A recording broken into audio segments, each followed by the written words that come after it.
What's going on, guys? Joshua at Trax RC, and in today's video we're going to be covering how to store LiPo batteries, how to charge LiPo batteries, and also how to secure a LiPo battery in your RC car, because I think that's pretty important as well. So the first thing I want to say is that I am no expert. I'm just going to explain what has worked for me over the years. Definitely, if you know more than me, drop a comment down below. I'm just making this video more so beginners in the hobby, or just people that are very confused about LiPos like I was in the past. We can all learn together. So the first thing I want to go over is what to do when you first buy a LiPo battery. What I'm going to do is I have this LiPo cell checker. I'll definitely put a link to it down below in the description. It's a huge help because you want all the cells to be balanced in a LiPo battery. And I should probably mention that this video is only for like the traditional style LiPos with a balance plug. Nothing in this video is going to deal with the new smart technology or the Trax ID system, because that stuff is pretty easy to use, but there's also some things that carry over to that, like how to store LiPos and how to secure them in your RC car. But back to the topic here, when you first buy a LiPo, you're going to plug it into the cell checker and see what the current state of the battery is like. If all the cells are not balanced, then you're definitely going to want to balance charge it or throw it on a storage charge setting, which we'll get to later in the video. But basically, you just want to make sure that everything's balanced, and the correct storage voltage for a LiPo battery is 3.8 volts per cell. So as you can see, this first cell is at 3.855, which is roughly 49%. And I mainly look at the percentage. I want that to be close, like within 1 or 2. So the first cell is at 49, the second cell is at 50, also at 3.85, and then the last cell is at 3.86, but it's at 51. So all of these cells are at 49, there's one at 50, and there's one at 51, so it's within 1 or 2%, which is good, and this battery is currently storage charged. So that's what you do when you first buy a battery. You want to make sure everything's balanced, and let's say it's not balanced. You're going to grab your charger. The one I use is the Venom Pro Duo. I absolutely love this charger for the price. It can charge up to 6S LiPos, and it's just perfect. I would definitely recommend it. It's not too expensive either. It's around $100, but it also has a lot of features and a lot of safety features, which is very important. And while we're kind of covering cost of everything, in my opinion, as long as you have a high quality charger with safety features and the ability to monitor battery voltage while charging, it's okay to cheap out a little bit on batteries. Then you don't need to buy a $100 Gen Z's battery that's only like a 2S or 3S. Like this one from rclipobattery.com is a 3S 50C battery. I use it in my Stampede 4x4 mostly, and it's not really an expensive battery. And so far, I've put this battery through the ringer, and it's held up great. The cells are always balanced. There's never any swelling, and it's just been a great battery overall, even though it's still pretty cheap. But the point I wanted to make is it's okay to have cheaper batteries, which a lot of people don't think, which is perfectly okay. But in my honest opinion, if you have cheaper batteries, just make sure you have a high quality charger to back it up. So now we're going to go over how to charge a battery, and this can be pretty controversial, in my opinion at least. I'm just going to show you guys what I do. It's worked for me. I've never had any issues. I've never had a battery explode. I have had some puff up, but I usually just toss them before they explode, just because they're too risky to use at that point. But I'm going to work on getting all this plugged up so I can show you guys how I charge LiPos. So I just plugged in the charger, and we don't need to worry about touching any buttons just yet, but what we need to do first is connect the balance port and then the charging leads right there. Now we need to plug in the battery. Obviously this is pretty self-explanatory. This is a 3S battery, so we're going to plug it into the 3S balance port, and this is the part where it becomes a little bit more complicated. So I'm just going to move this so that you guys can see the screen. But basically, this first setting, LiPo charge, do not use it. Go straight to balance charging. The balance charge settings is better for the battery because, like I said earlier, LiPos need to have balanced cells. So if you don't balance charge every single time you try to charge up, the cells will become unbalanced, and then that's where you risk exploding the battery. And then there's also this next setting, fast charge. Same thing, don't use it. Then we have storage charge, and then we have discharge, and then we are back to LiPo charge. Now personally, the only settings I use is balance and storage. Those are the only two I've ever touched, and the only two I probably will ever use. I would probably consider using the discharge function if I knew how to use it, but usually I just use a storage one because that will bring the voltage down or up depending on where the state of the battery is at. But let's go over balance charge first. So since this is a 5200 milliamp battery, the maximum amperage that we can charge at for this battery is 5.2 amps. And like this battery, this is a 2200, the maximum amperage that we can charge at is 2.2. And with this one, this is a 6200, so the maximum amperage that we can charge at is 6.2. Now what I like to do is stay 1 amp lower than the maximum. So with this one, the max that I'm going to do is technically 4.2, but I'm going to put it at 4 just to be safe.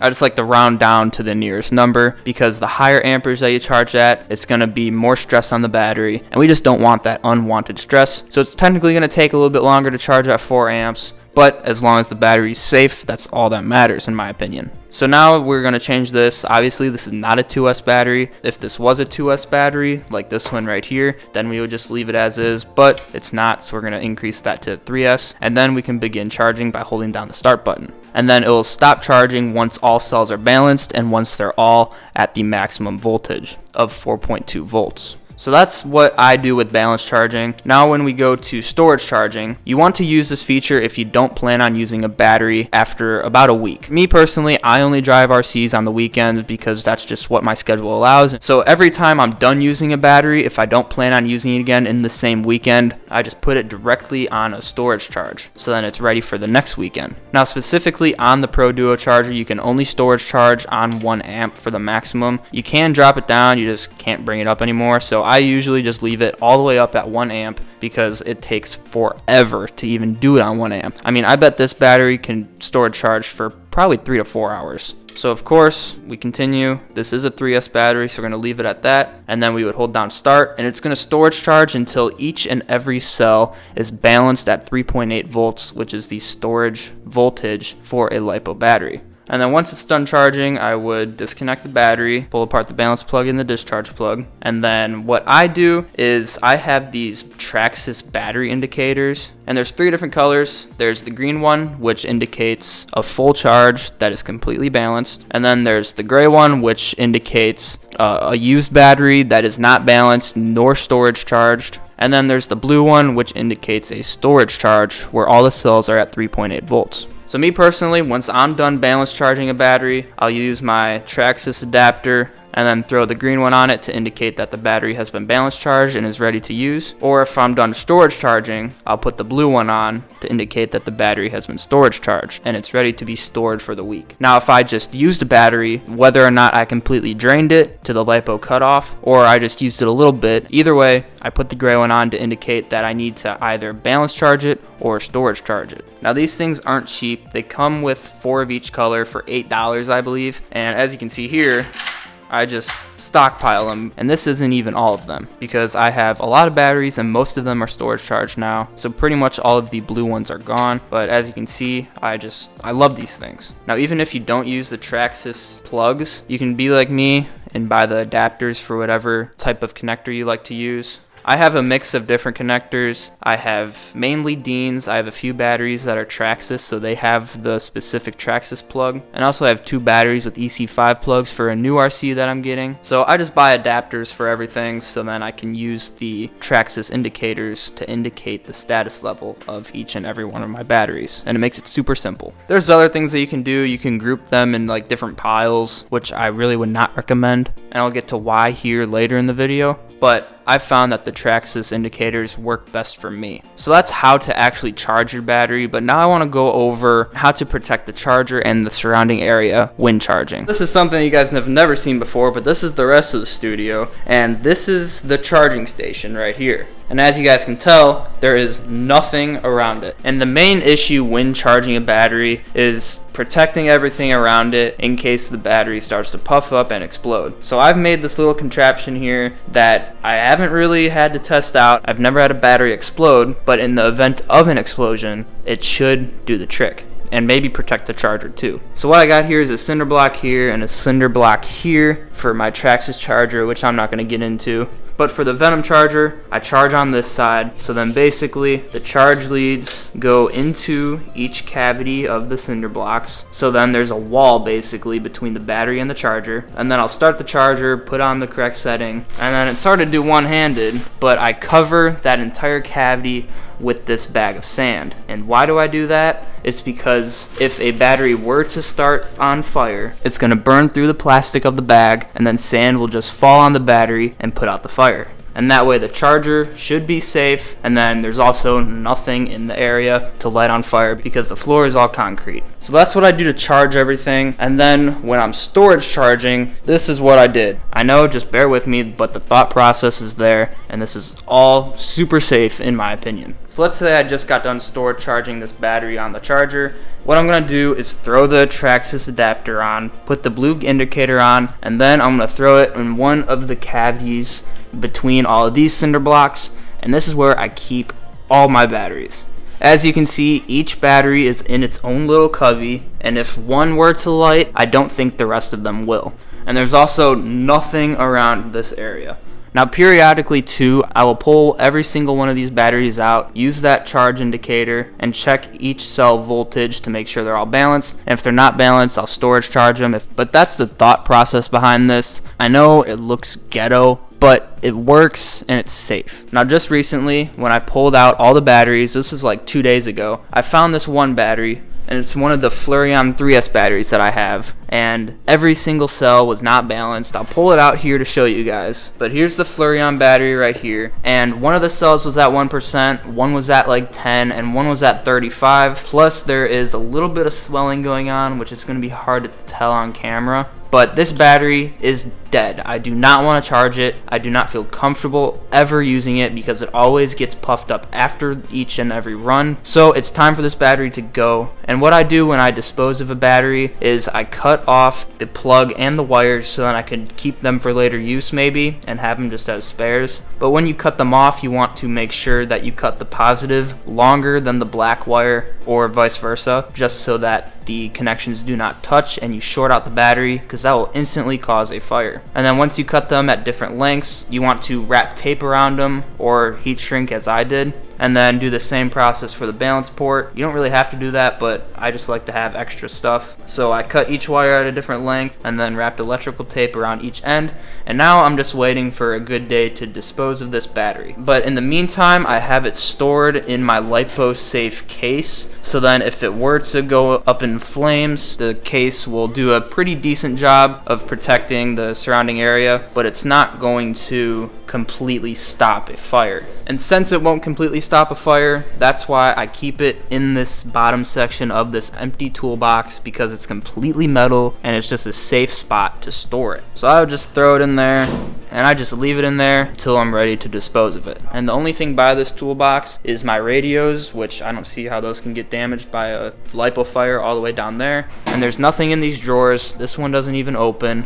There's nothing in that one, and this one doesn't open either. And then I keep some stuff in this toolbox along with my bodies up here, but a fire is not going to start right here, and it's not going to travel up or into that toolbox, so I think that's a pretty safe spot to keep a bad battery. So that's where I charge and store all of my batteries, and basically you just want to keep each battery separate when storing, away from any combustible material. So now we're going to talk about how to safely secure a battery in an RC car. And it definitely depends on what RC car you have and how the battery tray is laid out in the chassis. But we're going to start with something simple like a Stampede 2-wheel drive here. Yes, it has the water skipping setup on right now, but basically you pull the pins, right? You take off the battery strap, and what I do with every single battery that I put in my RC is I put rubber bands on these wires, and then I use the rubber band to hold the balance plug in place so that it's tethered, it can't flop around, it can't get ripped off. It's just a safety precaution. So now we're going to put the battery in the battery tray. Again, this sounds very elementary, but it's pretty important when you want to protect your battery. So you put the battery in, then you put the battery strap on, put the clips on, and plug it in. And that's it. That's all I do on a Trax Stampede 2-wheel drive. There's really nowhere for the wires to go other than that. There's nowhere for them to get caught. So that's all I do. I would put the body on from here, and then I'm ready to drive. Now for something like a Trax Stampede 4x4, it's a little bit different. It's still not super terrible, but the way I have mine set up, it's a little bit more difficult than stock. So since I don't have the stock battery strap, I use Velcro straps to fit larger battery packs. So I would undo the Velcro, Again, tether the balance port to that main wire. And the way I like to position the battery in the battery tray is away from any motor and driveline components as much as possible. So in my Stampede, I typically run the battery just like this, with the plug pointing this way towards the back, and then, you know, I would strap in the battery and everything. Make sure those straps are nice and tight. And then from here, you see, once you plug everything in, there's just a lot dangling around. And I've noticed on a Stampede 4x4, unlike a Stampede 2-wheel drive, the only way for the plug to go on hard landings is down on top of the battery, which that's not the problem here. The problem is that unlike a Stampede 2-wheel drive, it goes straight down onto a hard surface instead of in between the body and the chassis because of the huge gap on a Stampede 2-wheel drive. So if your plug is going to land on a hard surface on a jump, what I like to do is undo the Velcro straps and tuck the wires into the Velcro so then they can't go anywhere. Usually just one is good on a Stampede 4x4, but if I can, I like to do both. So actually, if I put it right there with the plug just started right there, so it's just the wire underneath the Velcro, and then if I undo the front here and tuck these wires in, the plug is completely secure between both Velcro straps. It's not going to go anywhere. Now I do wish I had longer Velcro straps on this RC because there's not much holding the battery in. That's an upgrade I would like to add in the future, but this is ideally how you want the wires routed and everything to look. You just want no movement. You don't want any possibility of things getting caught in a center drive line if you have yours exposed, but you just want everything to be in one spot where it's not going to move. Now for a crawler like our VSCX10 II here, you see all this excess wire. That's what you don't want. So what we would do is tuck everything into the battery straps. And the main issue with a crawler is that there's a lot more exposed driveline components. So as you can see right here,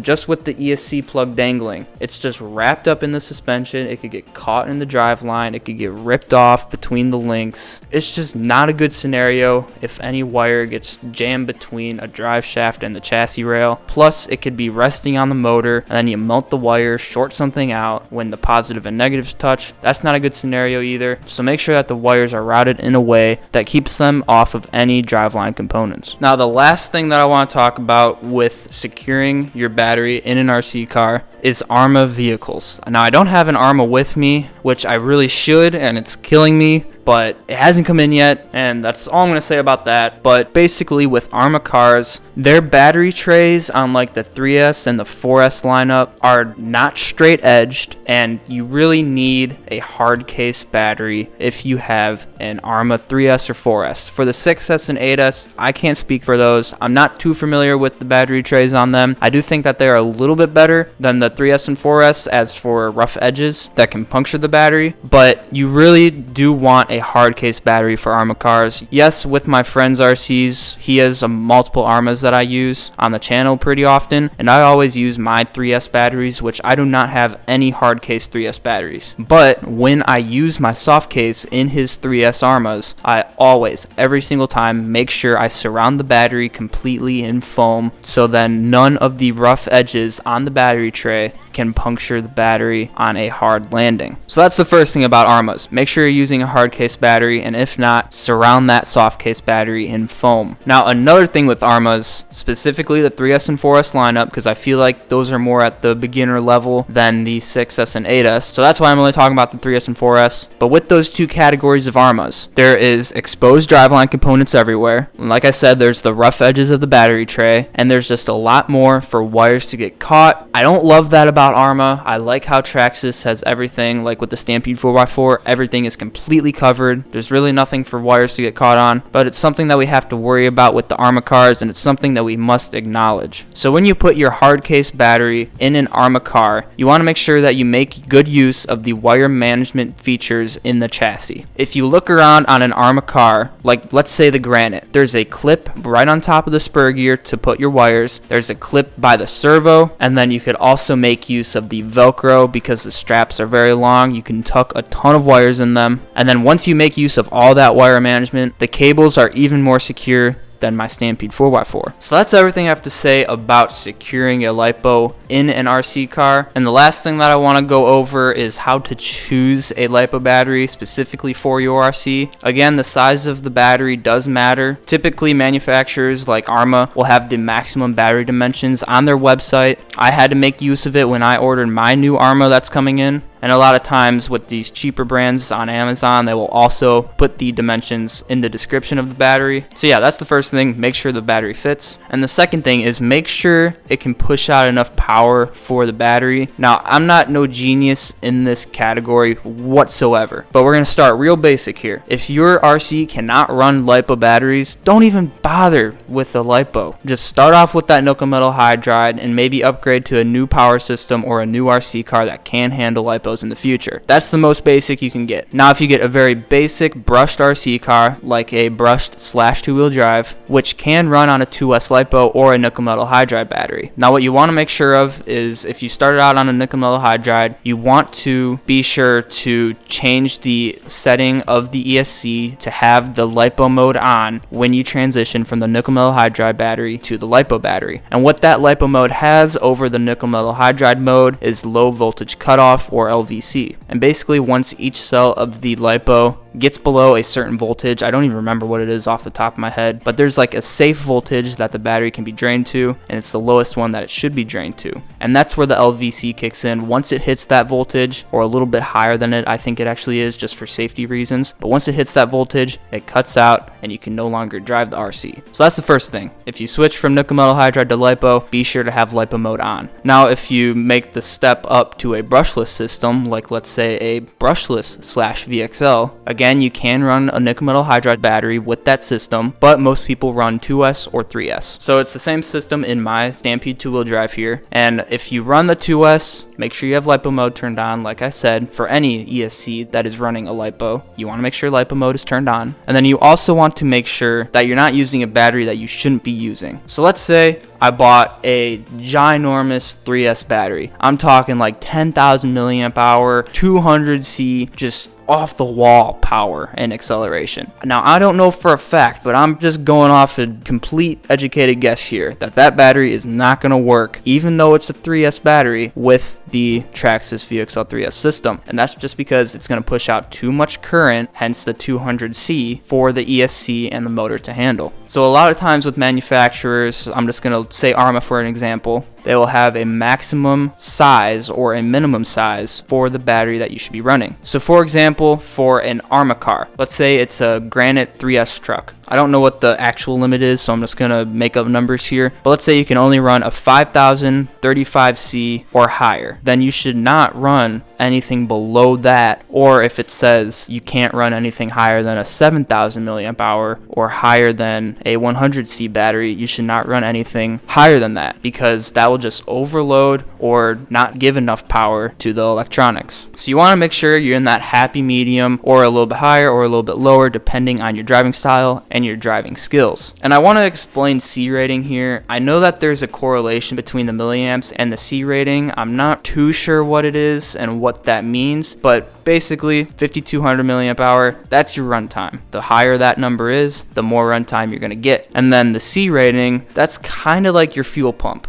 The higher C rating, the more that the battery is going to be able to push out at once, and the lower it is, the less it's going to be able to push out. So a higher C rated battery, it's going to be able to accelerate quicker than, let's say, a Traxxas 2S LiPo. Those only have 25 Cs of discharge, and there's just not really a lot of acceleration to them. So that's what the C rating means in the milliamp hour. Sorry, I didn't mention that earlier, but you want to make sure that those numbers will work with your ESC and motor. And again, you could pretty much find that on the manufacturer's website. So guys, that's gonna be it for this video. I think I covered everything that I wanted to cover. Sorry, it was a lot of talking, but if you were looking for this information, that's all I got for you, and I think it's very important for a lot of people to know. I know it was a very confusing topic when I wanted to get out of the realm of the ID system that Traxxas offers for their batteries, because it's just too expensive in my opinion, but that system is great to start off with. And once you're willing to save a little bit of money for cheaper batteries with a balance plug, these tips are something that you must know when choosing and charging and everything that comes with a LiPo battery. So I'll be sure to put links to all the products that I talked about in the description. I'll put a link to a few different battery options that I like for the cars that I have. I'll put a link to the Pro Duo charger, this cell checker, I'll definitely put a link to it down below, as well as the Trax's charge indicators, and I'll put a link to every single charge adapter, whether you have XT60, XT90, Deans, EC5, EC3, literally any type of battery plug you use. I'll put a link to it down below in the description with a Trax's plug on the other end of it, so then you can make use of these Trax's charge indicators as well. So guys, I hope that you enjoyed this video. If you did, leave it a like, share it there so I can grow my channel, share it with someone who's new to the hobby so that maybe you can help them learn about these batteries too. And with all that being said, I will see you guys in the next video. There goes a sight from my soul.